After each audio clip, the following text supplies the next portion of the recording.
Hello, everyone, and welcome to the Create Your Life series, where we help you maximize your potential and results in the area of personal development, entrepreneurship, and travel. And I'm your host, Kevin Y. Brown. Create your life. Crée ta propre vie. Create your life. 创造你的生活。 Create your life. Crea la tua vita. Create your life. Ontstop je leven. You better create your life. Create your life. Create la vie. Create your life. Create your life.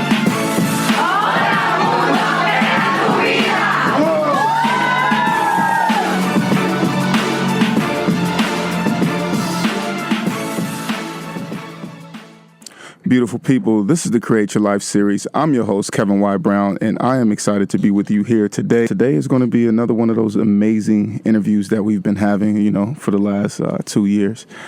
Today's episode is, we got a special guest in the house, and he's actually working in a particular industry that is slated to be worth $57 billion coming up real soon in the future. So I'm excited. This gentleman is a Canna tech entrepreneur.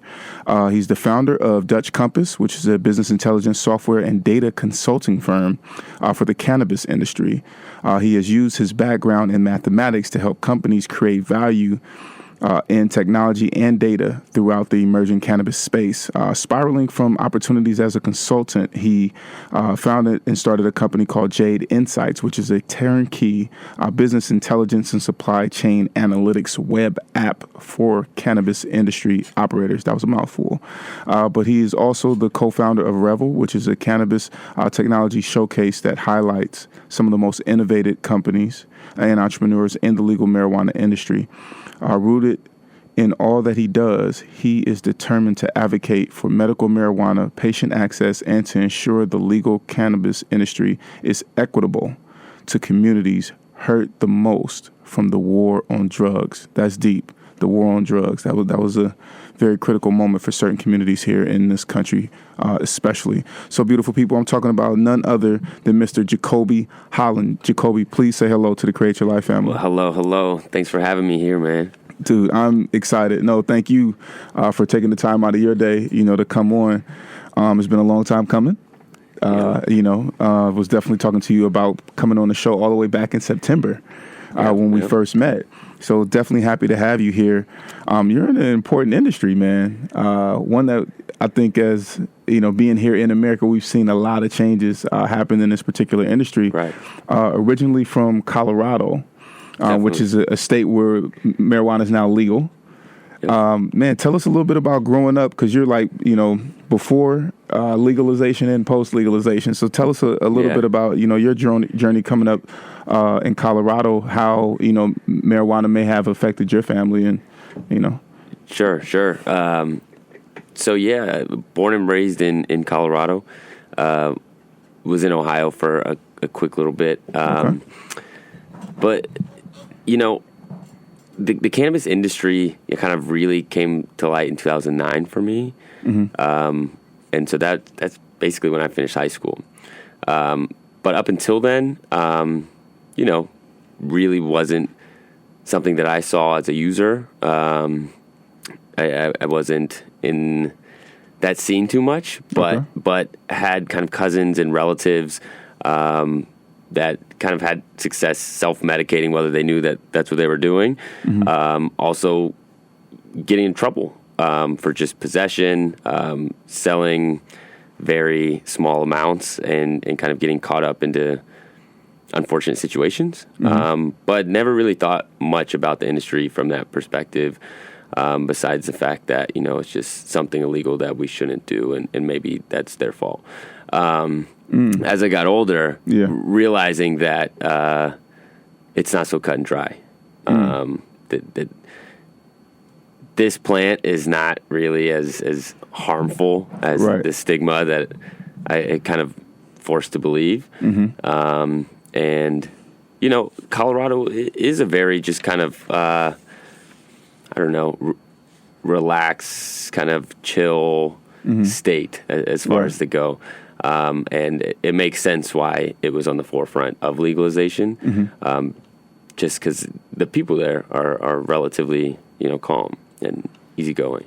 Let me ask you this: because you saw marijuana in this light of something that you shouldn't do, and as you got older, it's kind of like you realize that everything's not that cut and dry. But what inspired you to say, you know what, this is an industry that I actually want to jump in? Yeah, I had an interesting situation getting out of college. I did my last semester studying abroad. Okay. Which is cool, but where'd you go? South Africa, what Cape part? Town. Oh, definitely. I like Cape Town. Yeah. Did you climb Table Mountain? I did not actually. Dude, what? I got the the gondola thing up there. Yeah. At least you saw the top. But I of was it. there. Yeah. Okay, go ahead. I'm sorry. So yeah, I finished college there, and it was probably the least climactic graduation because I was just kind of done. There was no ceremony. My credits didn't transfer for like 6 months. Oh. So I was for sure going to graduate, but now I'm done with school, but I don't have a degree. I hung out in Cape Town for a while, ran out of money, came back. I was like, okay, what am I going to do for these few months until I really start aggressively applying to maybe get in the corporate world or whatever. And saw an opportunity to work at a licensed cannabis operation. It was pretty big relative to the industry at that point. And what year is this?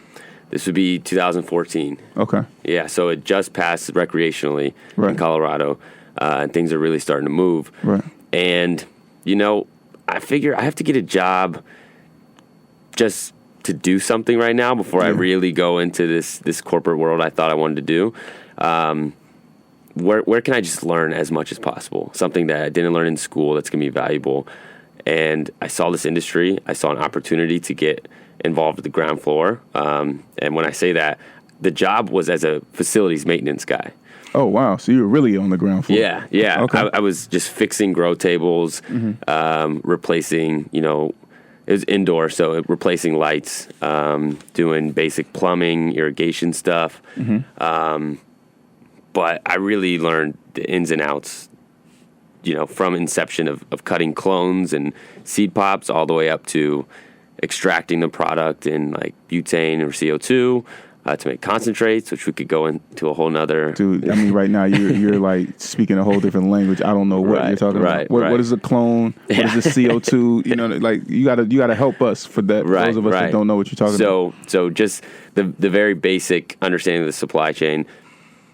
It's a plant, so you could just pop the seeds. Yeah. You can clone them, which is just basically cutting off a piece of that plant and let it regrow on its own. And it will basically take on all the genetics of its mother, if you will. Right. Or sister, I don't know what you want to call it. Right. That's really what's used on the industrial level. You could do it directly from the tissue. But so that's that part. It grows, develops. There's two main kind of life cycles. One is called the veg state. And that's just when it's just growing. It's just developing up and down. And then there's a flowering state where it starts to grow those nugs. And that's what you see traditional, if you buy a bag of weed, that's what you see. Okay. So are you a marijuana user? Yeah, I secretly. am. Okay. Yeah, not secretly. Okay. No, because the way that your face, you was like, should I answer this? Should I not answer that? No, I'm very proud of it. Oh, hey. Yeah. I'm not mad at you. Yeah. Okay. I guess some of my questions are more so around like this sudden legalization of marijuana, right? Okay, it was approved in, states for medicinal use. Now it's kind of like, dude, it's legal, you know what I mean? Like the government, you know what I mean, is making money and stuff like that. Why do you feel like, and I know this is not a policy thing, I'm asking for your personal opinion. Yeah. Why do you feel like there's been this sudden increase in push for the legalization of marijuana? I don't think it's sudden. It feels sudden because now it has momentum. Got it. Right? Okay. But it's kind of like those artists that it seemed like they popped out of nowhere, but really they were working on their craft for 10 years. Yeah, exactly. But to the rest of the world, they just come on the scene. There's been people pushing for marijuana policy changes for a very long time. And very, very basic history lesson on kind of cannabis, like 70 years or so, maybe less, or in the 60s actually. Nixon really pushed hard to kind of put this stigma on this plant, to discredit the blacks and the hippies. And ever since then, there's been a lot of people that use it underground and kind of pushing for it, but kind of to the more modern times, it's just gaining momentum. In Colorado, you see that the sky didn't fall. And that's the biggest piece is, Right. Well, should we do this? Is it going to ruin our society? Are we going to be those kind of people? And you go to Colorado and things are still operating. Schools actually have substantially more money because of this industry. People that smoke weed will continue to smoke weed, whether you provide it in a safe platform or they have to go to the black market. And once people go to a place like Colorado or Washington and they just see that, oh, it's not that bad. It's not, the world is not ending because of this. And a lot of people are being helped by it. Okay. Yeah. There are a lot of people, you know what I mean? Because I'm glad that you said that, you can go to the black market, you know what I mean? Whether or not you provide it legally or not. There are a lot of people who have just been imprisoned, especially over the last 40 plus years in the States. Because of, the use of marijuana or selling it, even in small quantities, as you said, your family have been affected. How do you feel about that, being that you are a male of color, and you have family members who have been affected by this, and now it's kind of like, oh, it's legal. You know what I mean? In a lot of places, as of right now, as it stands, a lot of cases have not been overturned or people being released. And for me personally, one thing that I think is that you put somebody in you imprison someone who has committed a non-violent offense, and then they get put in there with someone who has. They have no choice but to become, a part of their environment in order to survive. So when they're released, if released, hopefully, right? Then now this is a completely different person that actually walked in there with a completely different mentality, right? Yeah. So what are your personal opinions about that, being that you are, in the industry? I'm extremely passionate about this aspect of it because if you look at the way that the industry is evolving, I don't have an official number on this, but I've heard that about 1% to 2% is minority owned. And when you kind of hear that number, which is ridiculous, but also the fact that, which communities were affected the most by the war on drugs are this 1% that has it now. It's just completely not fair, and as a person of color, that has such a great opportunity in front of me. I'm really just trying to bring on more of my friends and my people in my community to endorse this and get involved, because we can't be shut out of this. Right.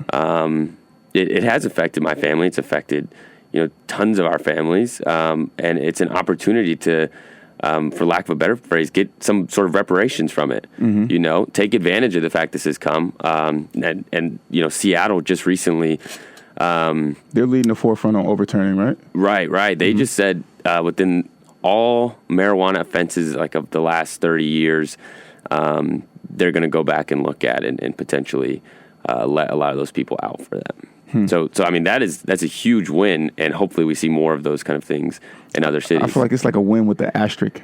You know what I mean? Because you can't get those years back. So absolutely. But one thing that you said in your bio, is making sure that you're advocating for medical marijuana patient access. Yeah. And I know that you have a situation with a couple of your family members who needed this access or had the access. Can you speak a little bit about that? And I know that was a part of the reason why you became passionate about it. Right. As well. I mean, I talk about this all the time, and I still just got chills because this is so important to me as well. Yeah, I saw you look at your arm.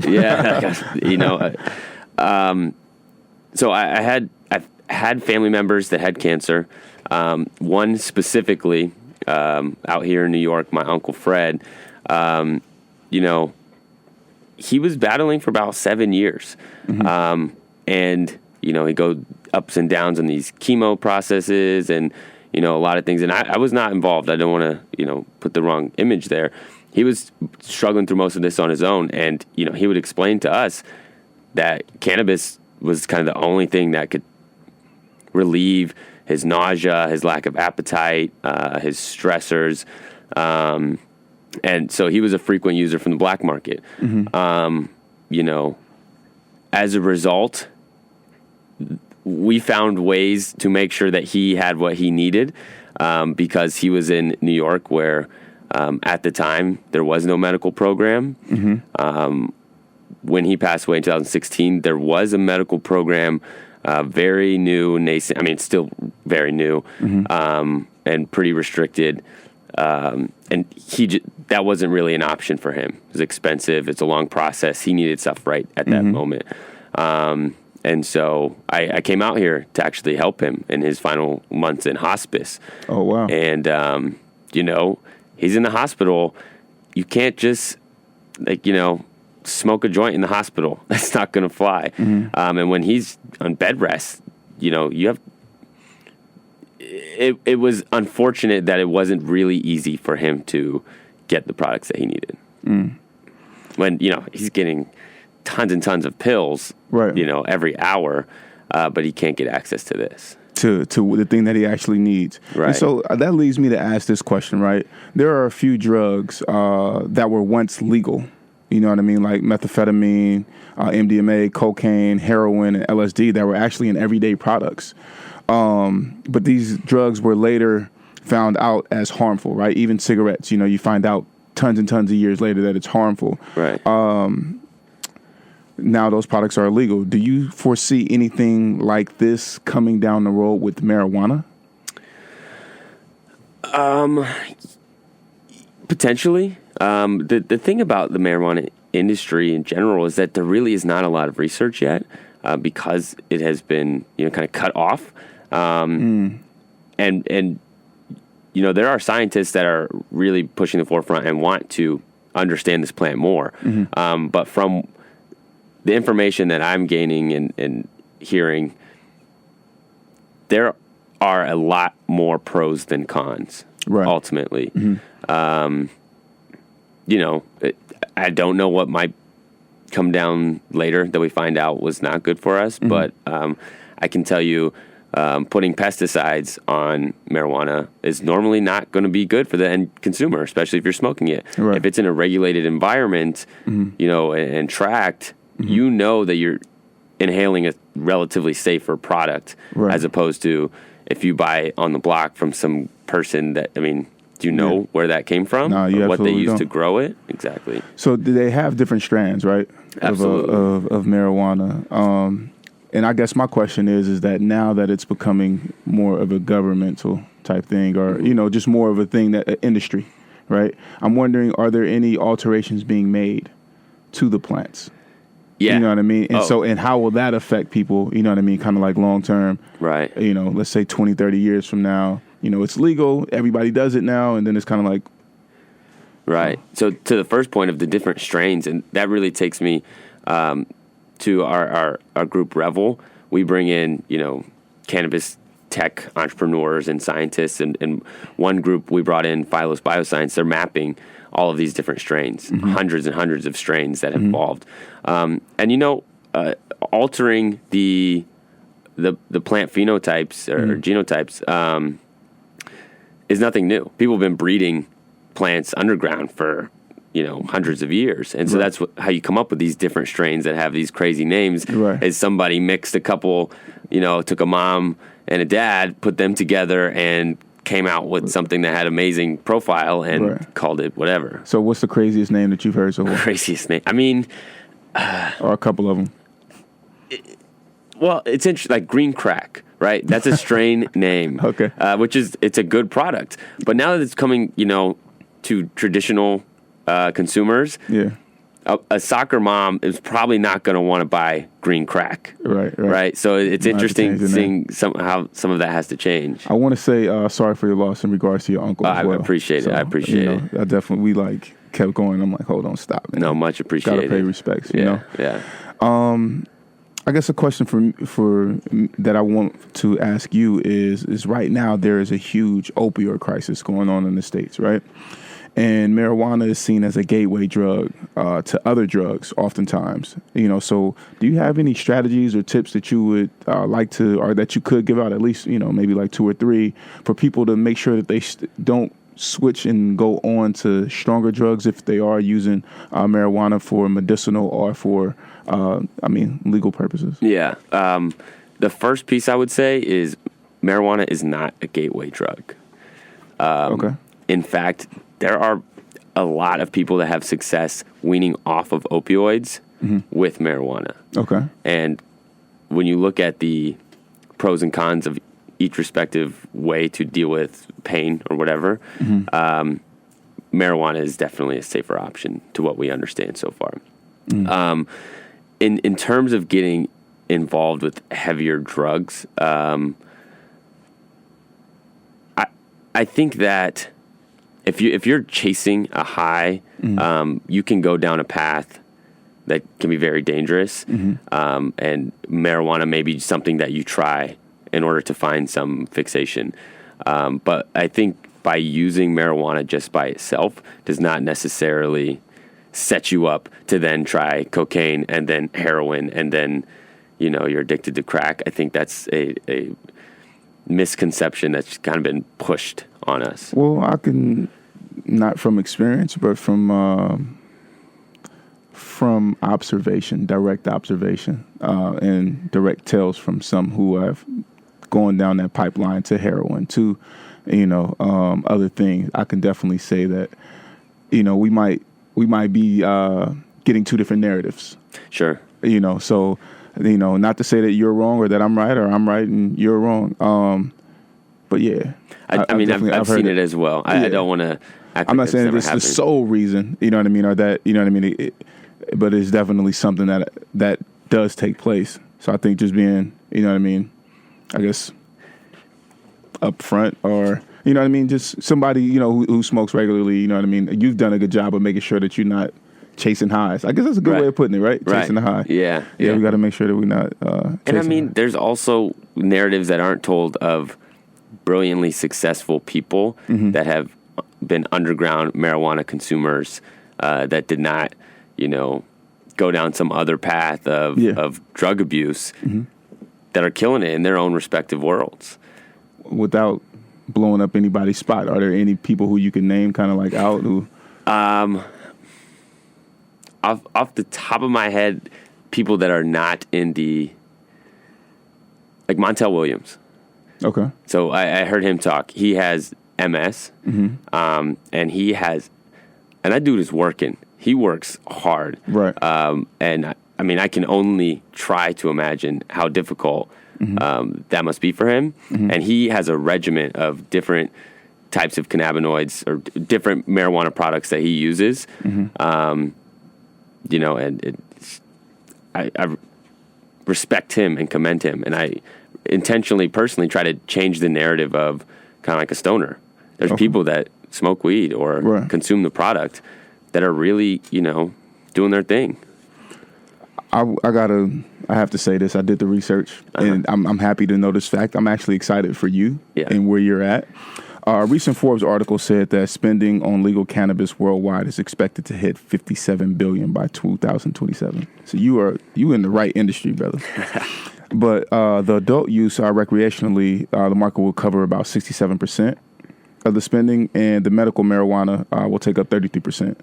It's saying that that was only primarily in the U.S. and that places like Australia, their cannabis market is expected to grow 52 million in 2018 from 52 million in 2018 to 1.2 billion in 2027. And Germany is poised to be the leader of the European cannabis market. And Italy is expected to be second with 1.2 billion in sales by 2027. That being said, when I think of marijuana, I'm usually thinking of the guy who's selling, out on the corner to people and just people smoking it.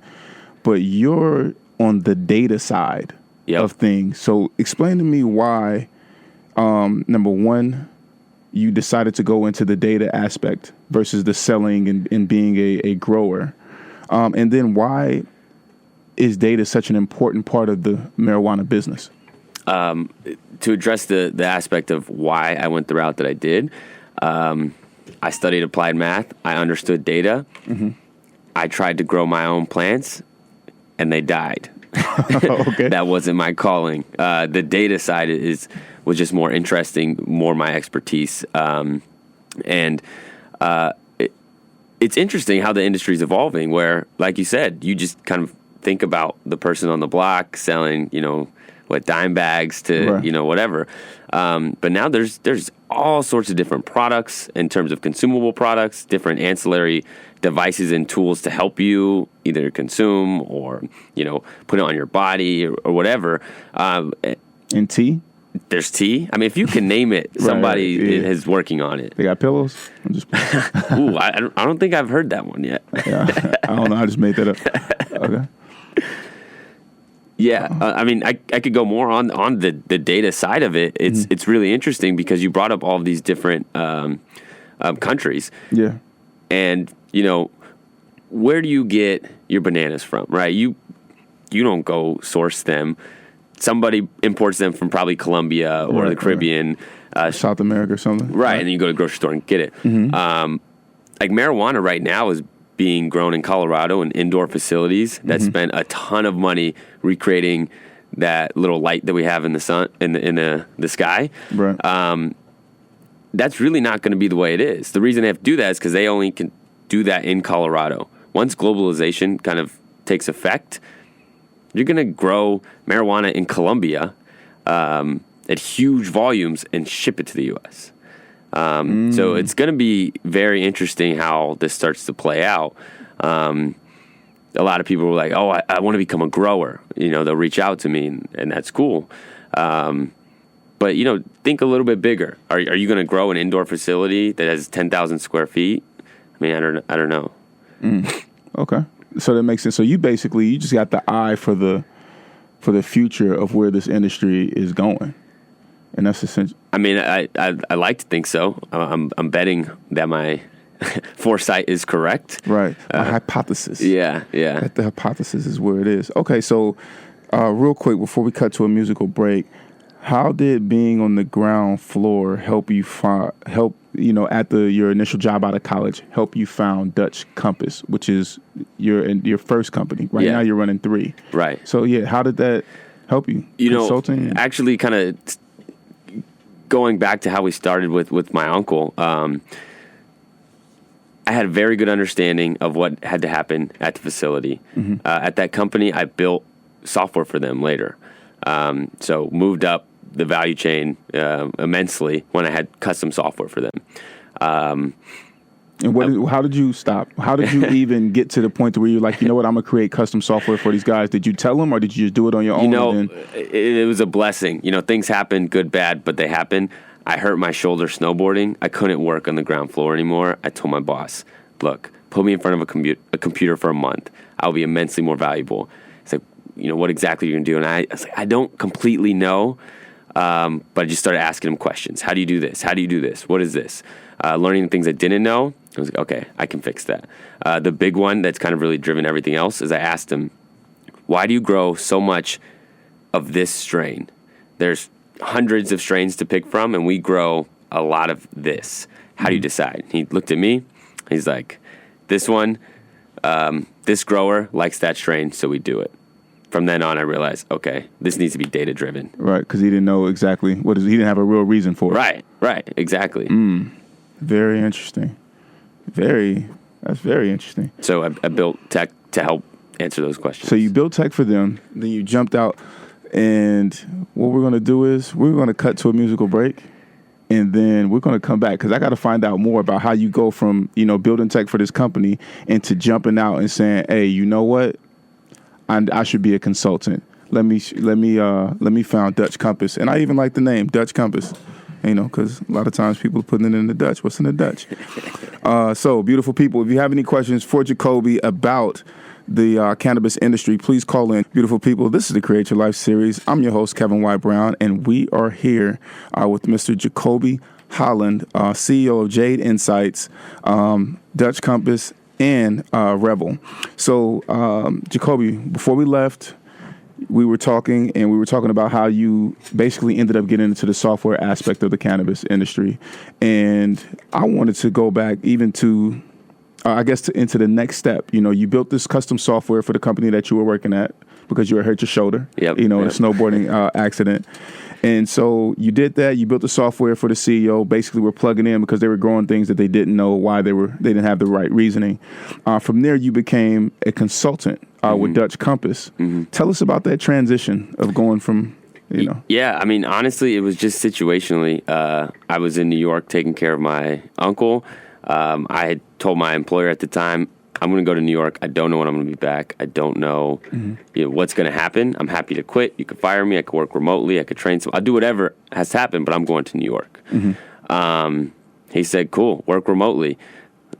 And I mean, you were surprised. Yeah, it was way too good to be true. So I'm basically doing my job from a hospital on the computer, helping out my uncle. And, in Colorado, you need to be a Colorado resident to have a badge to work in the cannabis industry, to, work with dispensaries or anything else. So as a result, I couldn't really be a badged employee for Colorado. So I quit, started my consulting firm where I essentially just did what I was doing as an employee, but now under my own entity. The blessing from that is, as a result, then I could actually work with other companies and realize that they're not the only ones with problems. Okay. Well, Jacobi, I want to let you know this, man. Like you are sparking interest, man. The phone lines are going. Caller, are you there? Yes, I am. Okay, sir. Can you tell us your name, where you're calling from, and your question? Okay, Jay from Holland. First of all, I want to give my condolences also for your loss. But thank you. My question deals with the different ways of growing marijuana. I understand that you can grow certain marijuana without dirt, without putting it into the ground. Mm-hmm. So I wanted to know, what's the benefit of not growing marijuana, putting it in the ground to grow it? Yeah, I mean, there's many different ways, and, many different growers are going to have their own way to do it. You could do like hydroponics, aeroponics, of course, regular living soil, as and there's also different types of mediums, like coir, there's benefits in terms of how you operate. For me, the times that I try to grow marijuana, which I stated I'm not great at, soil is the way to go, because I'm not able to, maintain a nutrient schedule. I'm a really busy person. But in terms of, if you want to focus on your nutrients that are water, and you have the bandwidth to do that, you can actually be more precise with what the plant is taking in, using different types of methods.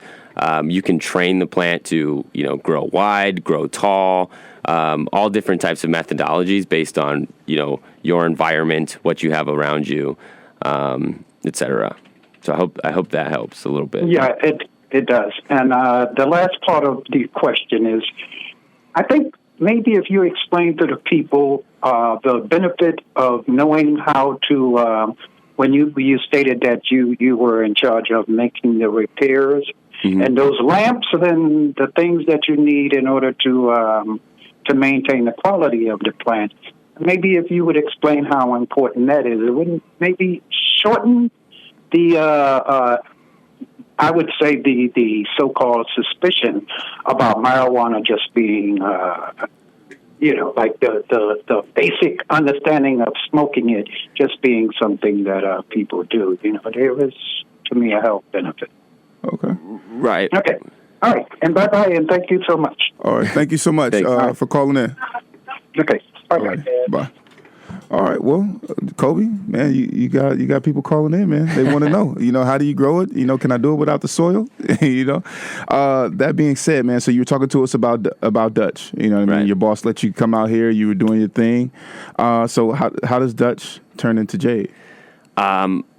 great question. Basically, I'm starting to get a couple other clients, starting to understand that everybody I'm talking to, literally all of them, have no idea how to plan what's coming down the pipeline, the supply chain. It's really complicated. And the tools aren't sophisticated enough to make that process easier at the moment, or they weren't at that time.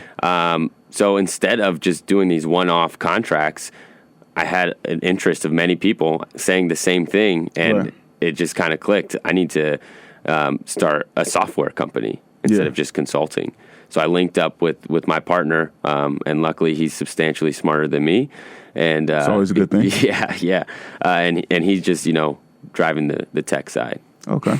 So right now, Jade, it's a data company, and this is kind of like an expansion on what you were doing for, the company, the company that allowed you to work remotely. You guys have a team of 6. Yeah. And you're between New York and Colorado.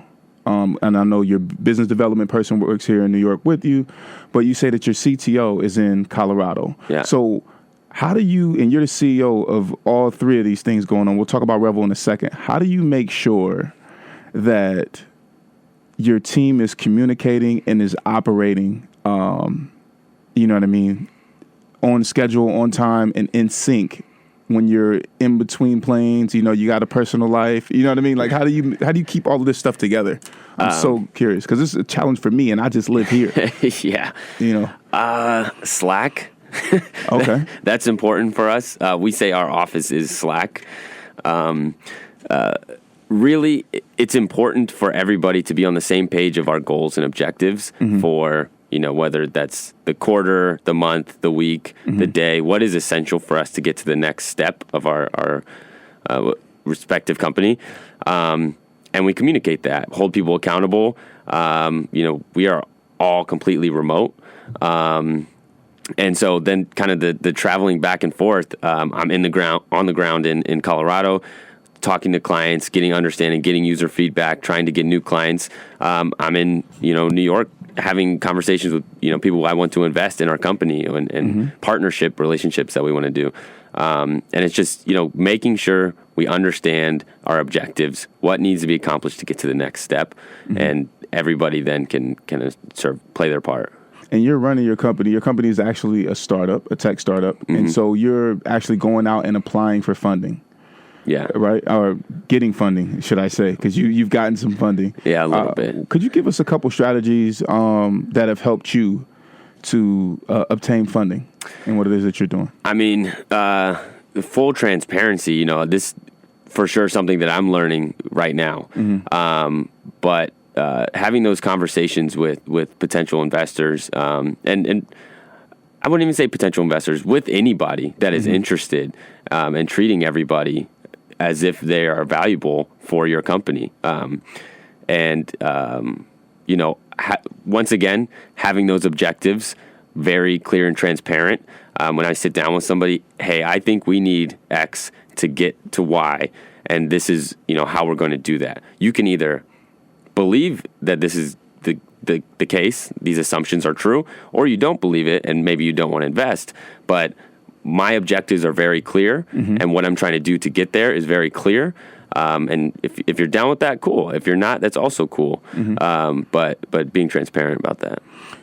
I want to ask you, a lot of times, we've talked about the fact that marijuana wasn't the popular industry to be in for a second. It had this stigma. Was there ever a point, since you've been on this journey, that you felt like you wanted to give up? And if so, how did you push past that?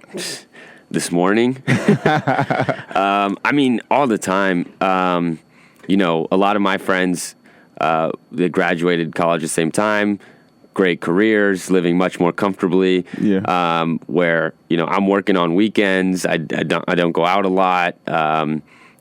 Struggling to raise money for this, trying to push an event over here, trying to do X, Y, and Z, and it's stressful. It's tough. And oftentimes I second guess. What am I doing?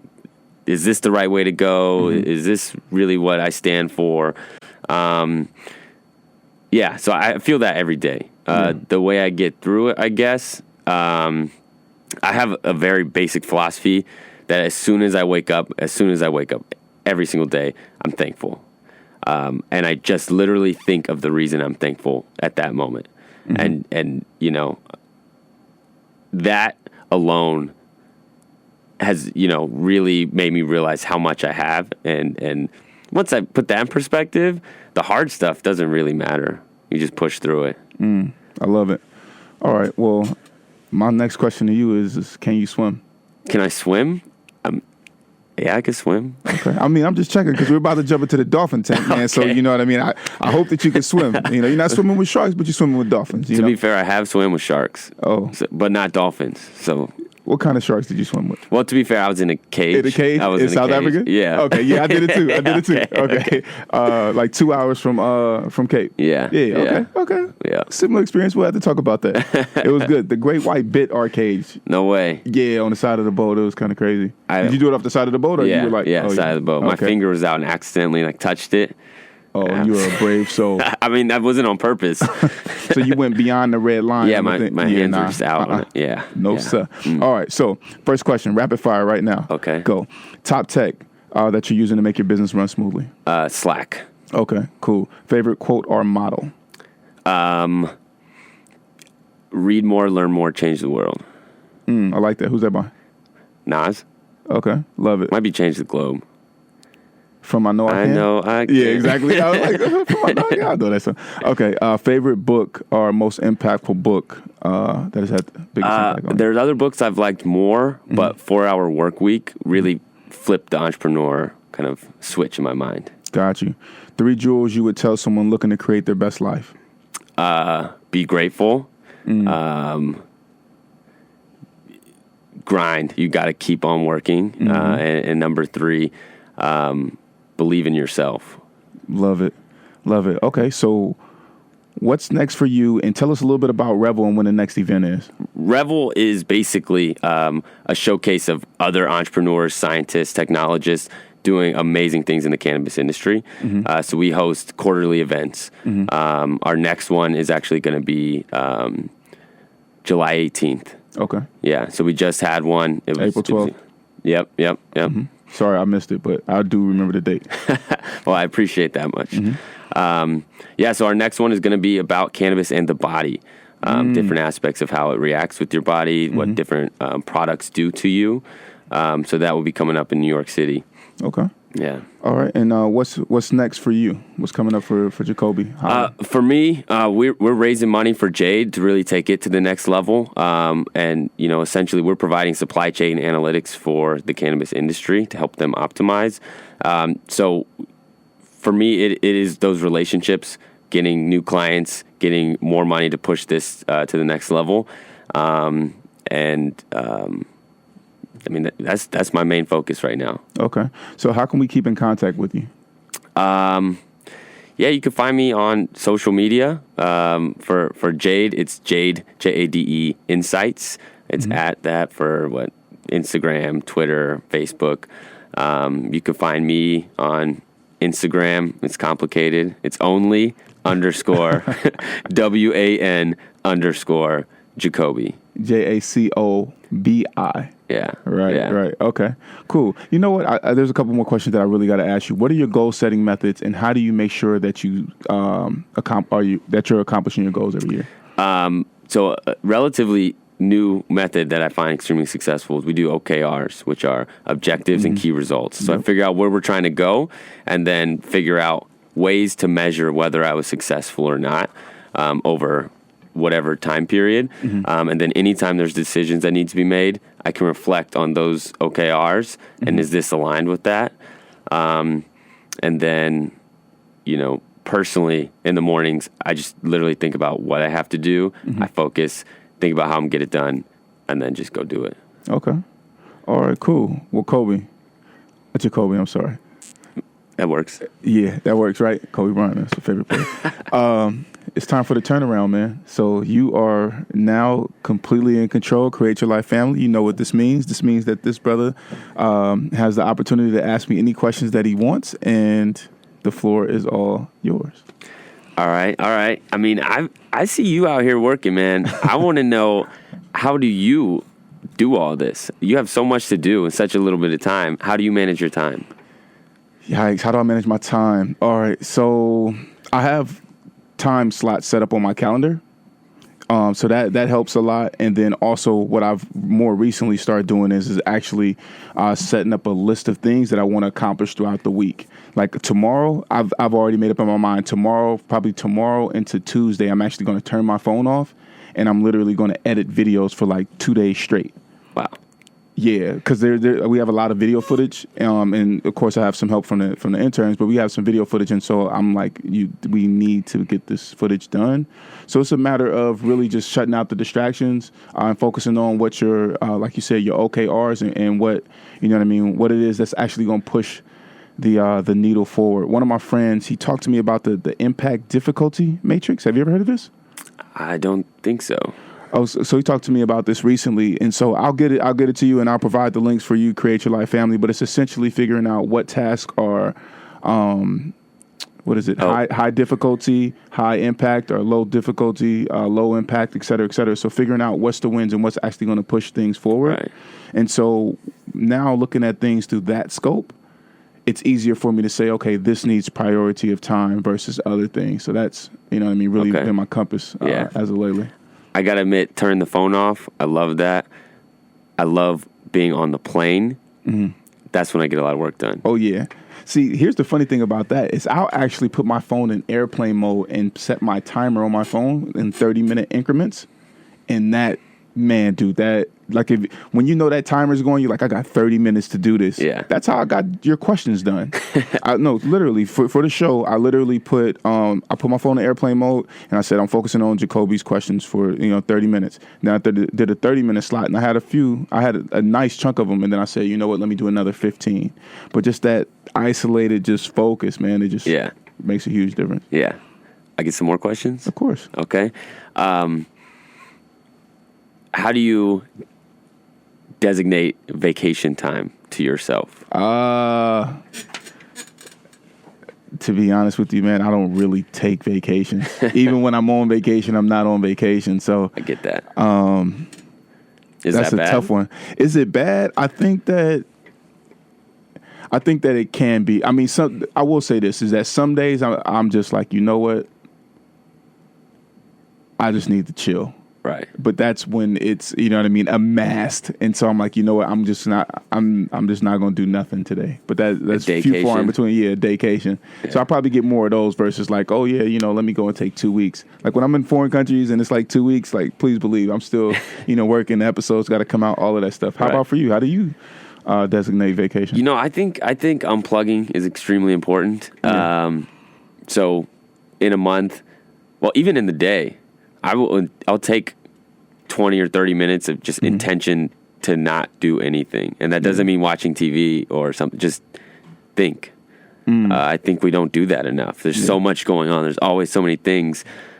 So just that little small little break of time. And then, in a month, I think I should, go out a couple times just over a weekend, do something. And every year I got to leave the country. Yeah. Bare minimum, hopefully at least 2 times. It's very true. Yeah.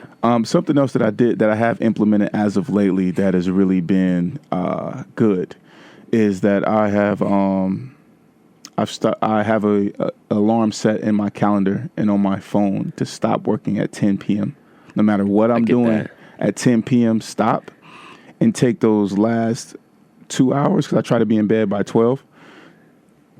Take those last 2 hours and literally, whatever it is. If I want to watch, I'm big for watching cartoon movies. For some reason, I just love the creativity of, taking a turtle and making it kind of like human. And, it has all of these different, things that it does. And so I like the creativity. Moana? Oh, yeah. That water. Oh, yeah. The water. How do you make water have a life? It was really cool.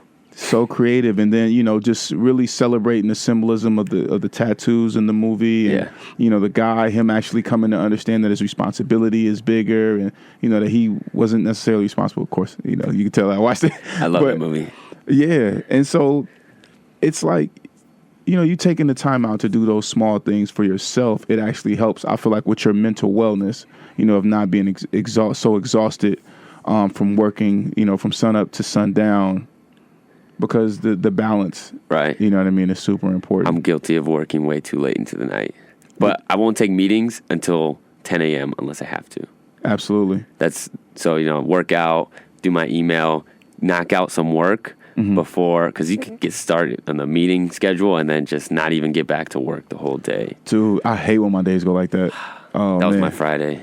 I think I had a day like that like last Tuesday.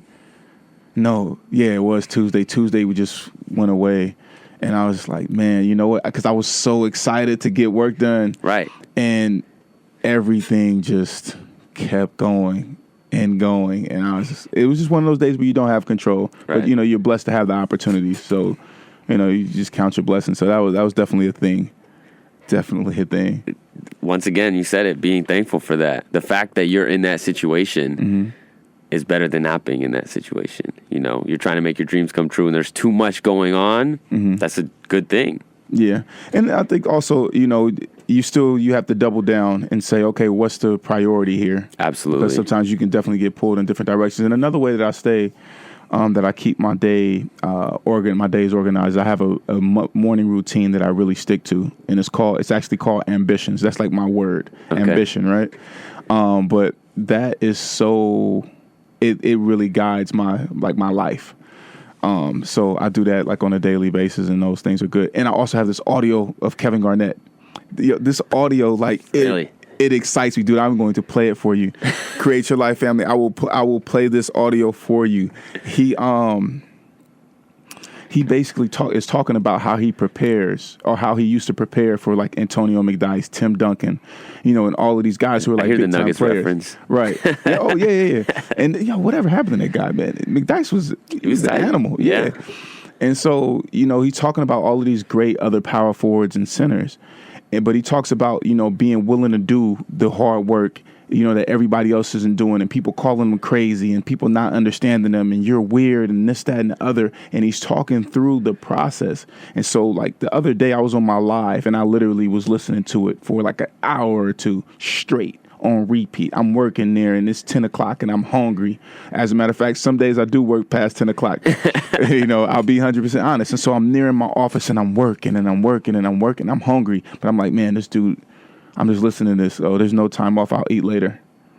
You know what I mean? I get that one. See, I can't listen to audio, like an audio book or someone talking while I'm working, because then I start listening and then I can't type right. Yeah.